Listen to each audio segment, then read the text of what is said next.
በስማችሁ ንግድ ፍቃድ ለማውጣት ከየት ነው የሚጀምረው ብላችሁ ግራ የተገባችሁ ይሄ ቪዲዮ ለእናንተ ጠቃሚ ስለሆነ ቪዲዮውን እስከ መጨረሻው ተከታተሉ።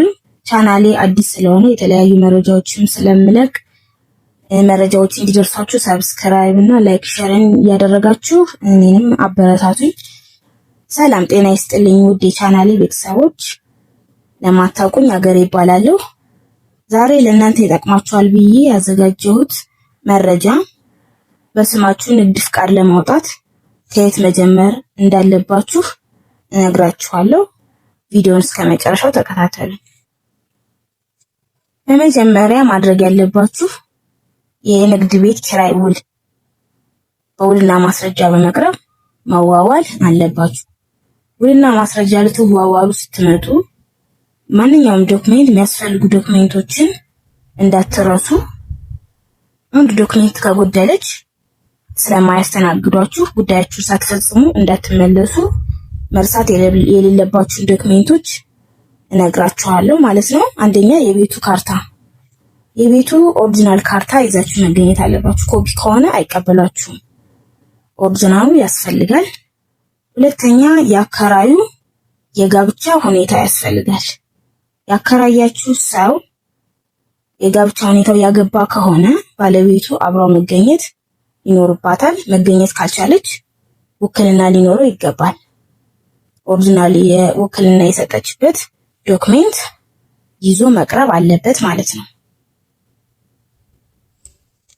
ሶስተኛ የአከራይና የተከራይ ፋይዳ መታወቂያ ናሽናል አይዲ። ያው በአሁኑ ሰዓት ማንኛውም ነገር ለመፈጸም አስፈላጊ ስለሆነ በተለይ ውልና ማስረጃ ስትመጡ ያለ ናሽናል አይዲ አያስተናግዷችሁ ማለት ነው። ይልናውቃችሁ ናሽናል አይዲ ፕሪንት ካልተደረገ እንኳን ቁጥሩ ሊኖራችሁ ይገባል። በቁጥሩ መሰረት ትስተናገዳላችሁ። አራተኛ በቴሌብር ከመምጣታችሁ አንድ ቀን ቀድማችሁ ወረፋ ወይም ቀጠሮ መያዝ አለባችሁ። ቴሌብር ላይ ቀጠሮ እንዴት እንደሚያዝ ቪዲዮ ሰርች ለቀቂያለሁ፣ እሱን መመልከት ትችላላችሁ። በመቀጠል ውልና ማስረጃ ያጸደቀውን ውል በመያዝ በአቅራቢያችሁ ወደሚገኝ ገቢዎች በመሄድ የቲን ነምበራችሁን ማውጣት ትችላላችሁ ማለት ነው። የሰጣችሁን ቲን ነምበር በመያዝ በማንኛውም ኢንተርኔት ቤት በመሄድ የቲን ቁጥራችሁን በማስገባት እንዲሁም የማትረሱትን ፓስዋርድ በመናገር ፓስዋርዱ ለሌላ ጊዜ እንዲጠቅማችሁ ጽፋችሁ በመያዝ ሌላ ጊዜ ለማድረስም ስትሄዱ ፓስዋርዱን ትጠየቃላችሁ። ስለዚህ ፓስዋርዱን ጽፋችሁ ያዙ።